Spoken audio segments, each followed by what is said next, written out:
प्रमेय से कूलॉम नियम का निगमन। गॉस प्रमेय आप पढ़ चुके हैं। इससे पहले गॉस प्रमेय आपने पढ़ी कि फाई ई इक्वल टू क्या होता है, फाई ई इक्वल टू होता है क्यू अपॉन एप्सिलॉन नॉट। ये गॉस थ्योरम पढ़ी आपने। इसकी सहायता से हमने कूलॉम नियम का निगमन करना है। कूलॉम नियम भी आप जानते हैं, F equal to 1/4 pi epsilon not Q1 Q2 upon R square. तो उसको प्रूव करने के लिए, निगमित करने के लिए क्या किया गया, एक गॉसियन पृष्ठ लिया गया। इस गॉसियन पृष्ठ पर एक अल्पांश पृष्ठ, स्मॉल एलिमेंट सरफेस एरिया, इसका क्षेत्रफल है ds, इसका केंद्र माना गया है O बिंदु O, जिस पर पॉइंट चार्ज बिंदु आवेश रखा गया +Q। अब जब आवेश है तो उसके कारण वैद्युत क्षेत्र होगा, तो वैद्युत क्षेत्र कितना है E। हम जानते हैं वैद्युत क्षेत्र की दिशा आवेश से, धन आवेश से लंबवत बाहर की ओर, और जो अल्पांश क्षेत्रफल होता है उसकी दिशा भी क्या होती है, पृष्ठ के लंबवत बाहर की ओर। तो यहाँ पर ds और E दोनों की दिशा में है, मतलब both are parallel, angle between this two quantities equal to 0 degree. इनके बीच का कोण कितना हो गया, 0 डिग्री। बिंदु आवेश Q हो गया। हमने इस बिंदु आवेश Q से r दूरी पर जो स्मॉल एलिमेंट एरिया लिया है, अल्पांश लिया है, उस पर बिंदु P है और वहां पर एक स्मॉल चार्ज, परीक्षण आवेश कहते हैं इसको, टेस्ट चार्ज Q0 रखा है।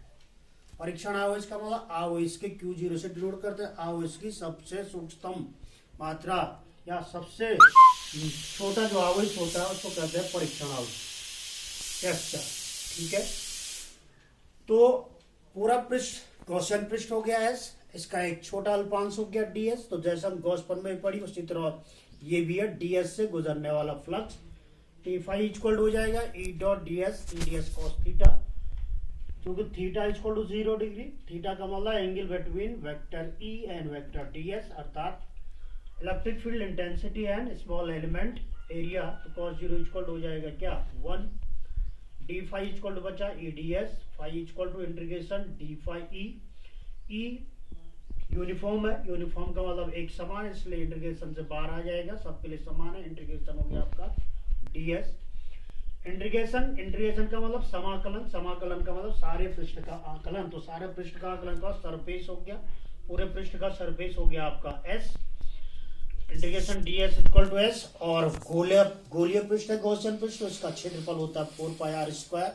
फाई इक्वल हो गया E into 4 pi r square, क्योंकि गॉस थ्योरम होती है phi equal to Q upon epsilon naught. Equation 1 और 2, from equation 1 and 2 E into 4 pi r square equal to Q upon epsilon naught, इसलिए E equal to 1 upon 4 epsilon naught Q upon r square newton per coulomb.